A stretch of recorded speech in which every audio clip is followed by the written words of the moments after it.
Usaha mikro kecil dan menengah paling merasakan dampak akibat pandemi COVID-19. Pemutusan hubungan kerja karyawan hingga ancaman gulung tikar terjadi di mana-mana. Meski demikian, Presiden Jokowi belum melihat stimulus ekonomi masuk ke UMKM. Hal itu disampaikan Presiden pada sidang Kabinet Paripurna yang berlangsung di Istana Negara pada Kamis 18 Juni 2020 lalu. Selengkapnya inilah arahan tegas Presiden, termasuk perhatiannya pada keberlangsungan UMKM.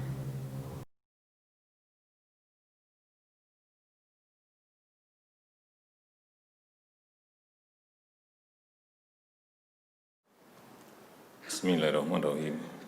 Assalamualaikum warahmatullahi wabarakatuh. Selamat pagi, salam sejahtera bagi kita semuanya. Om Swastiastu, Namo Buddhaya, salam kebajikan. Yang saya hormati Bapak Wakil Presiden, para Menko, para Menteri, yang saya hormati seluruh ketua dan pimpinan lembaga yang hadir, yang tidak bisa saya sebut satu persatu. Bapak Ibu sekalian yang saya hormati,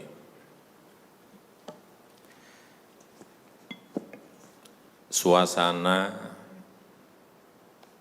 dalam 3 bulan ke belakang ini dan ke depan, mestinya yang ada adalah suasana krisis. Kita juga mestinya juga semuanya yang hadir di sini sebagai pimpinan, sebagai penanggung jawab, kita yang berada di sini ini bertanggung jawab kepada 260 juta penduduk Indonesia. Ini tolong digarisbawahi. Dan perasaan itu tolong sama, kita sama. Ada sense of crisis yang sama.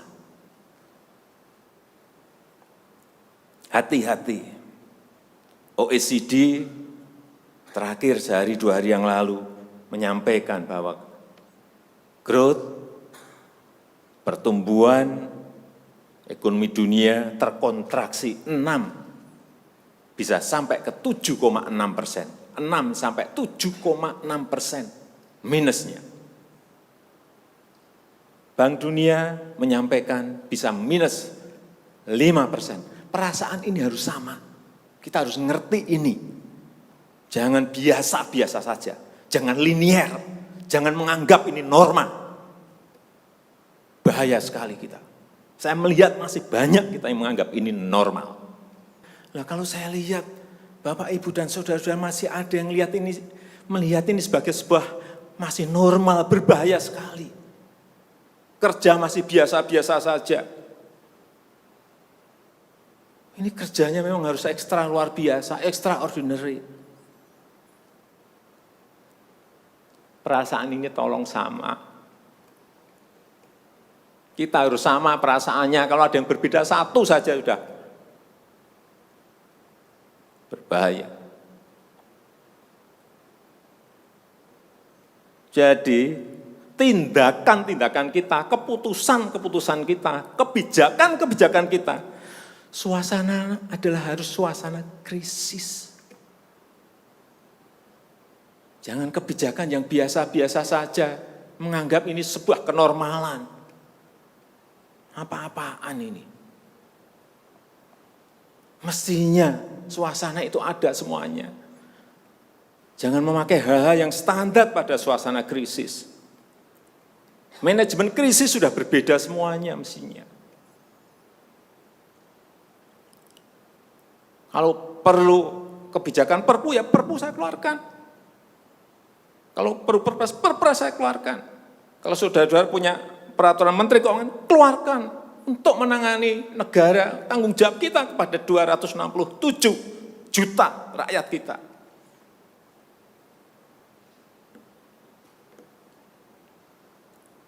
Saya lihat masih banyak kita ini yang seperti biasa-biasa saja. Saya jengkelnya di situ.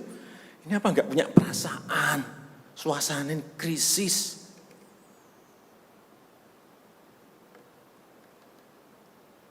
Yang kedua, saya peringatkan belanja-belanja di kementerian.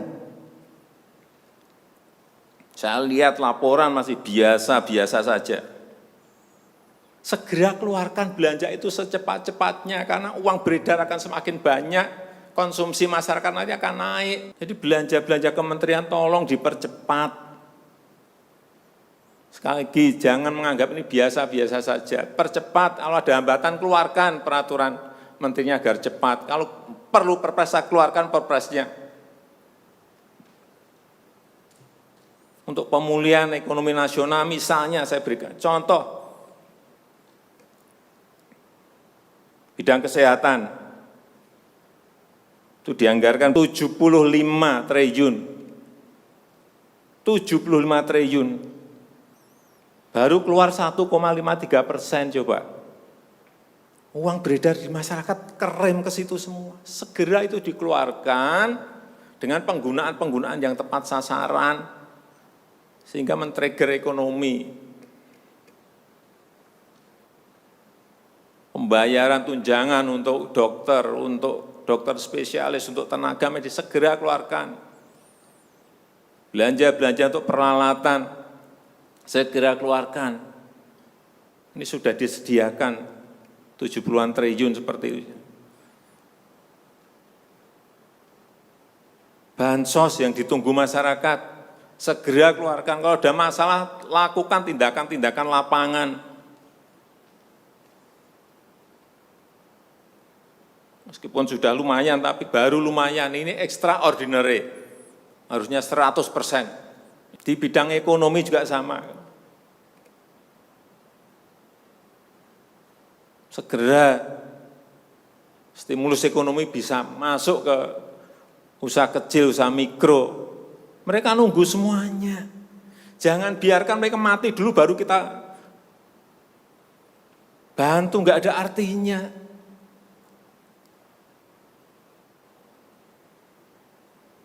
Berbahaya sekali kalau perasaan kita seperti nggak ada apa-apa, berbahaya sekali.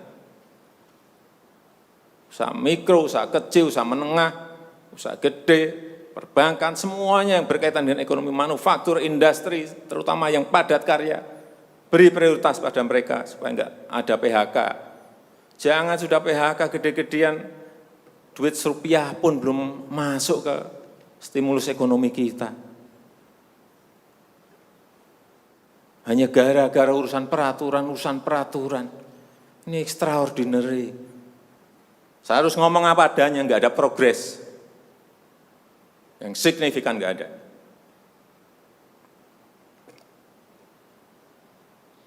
Kalau mau minta perpu lagi, saya buatin perpu.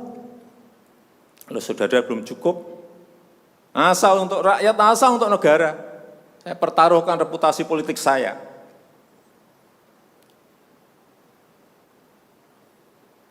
Sekali lagi tolong ini betul-betul dirasakan kita semuanya. Jangan sampai ada hal yang justru mengganggu. Sekali lagi, langkah-langkah extraordinary ini betul-betul harus kita lakukan. Dan saya membuka yang namanya langkah, entah langkah-langkah politik, entah langkah-langkah kepemerintahan akan saya buka. Langkah apapun yang extraordinary akan saya lakukan.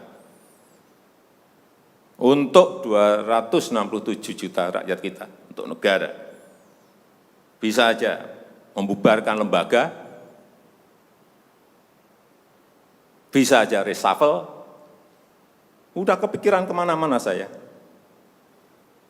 Entah buat perpu yang lebih penting lagi, kalau memang diperlukan, karena memang suasana ini harus ada. Kalau suasana ini tidak, Bapak Ibu tidak merasakan itu, sudah. Artinya tindakan-tindakan yang extraordinary keras akan saya lakukan. Saya rasa itu yang bisa saya sampaikan pada kesempatan yang baik ini.